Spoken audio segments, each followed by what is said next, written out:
Ils avaient tout. Nourriture, eau à volonté, absence de maladies et de prédateurs, propreté, un véritable paradis sur Terre et pourtant ils ont tout perdu et ont fini par disparaître. Avez-vous déjà entendu parler de l'univers 25, une expérience que tout le monde devrait connaître? Nous sommes en 1968. Le chercheur américain John B. Calhoun place 4 couples de souris dans un environnement spécialement conçu pour éliminer presque toutes les causes habituelles de mortalité. Elles ont de la nourriture et de l'eau en abondance, des matériaux pour construire leur nid, un environnement contrôlé et aucune menace extérieure. Le but, observer ce qui se passe lorsqu'une population peut grandir dans un environnement où les besoins matériels sont pratiquement illimités.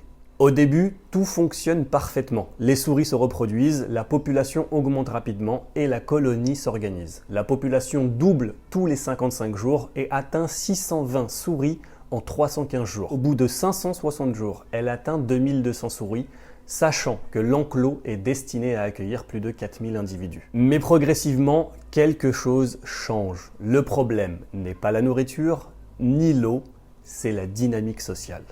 Calhoun nomme ce phénomène le puits comportemental.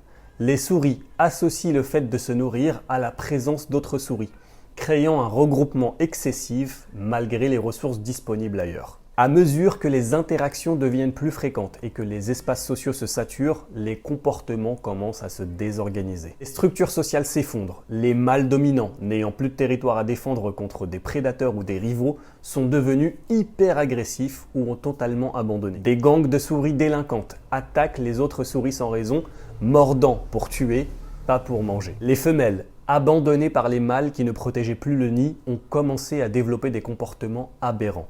Épuisées, elles sont devenues violentes envers leurs propres petits. On a assisté à des scènes d'horreur pure, cannibalisme maternel, bébés abandonnés au milieu de l'enclos, mères attaquant leur progéniture. Le taux de mortalité infantile a grimpé à 96% dans certaines sections. Puis arrive l'étape finale, les beaux, the beautiful ones. C'est une nouvelle génération de mâles, ils ne se battaient pas, ils ne cherchaient pas à s'accoupler, ils ne s'intéressaient à rien ni personne. Ils passaient 100% de leur temps à manger, dormir et se lisser le pelage. Ils étaient physiquement parfaits, sans cicatrices, mais socialement morts. Ils étaient devenus des coquilles vides, totalement apathiques, isolés au milieu de la foule.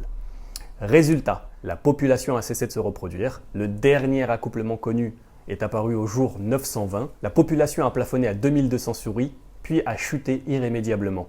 Les souris nées dans ce chaos perdent toute compétence sociale. Elles ne savent plus courtiser, plus s'accoupler, ni élever leurs petits. Elles restent dans un état infantilisé, même si on les retire de l'enclos.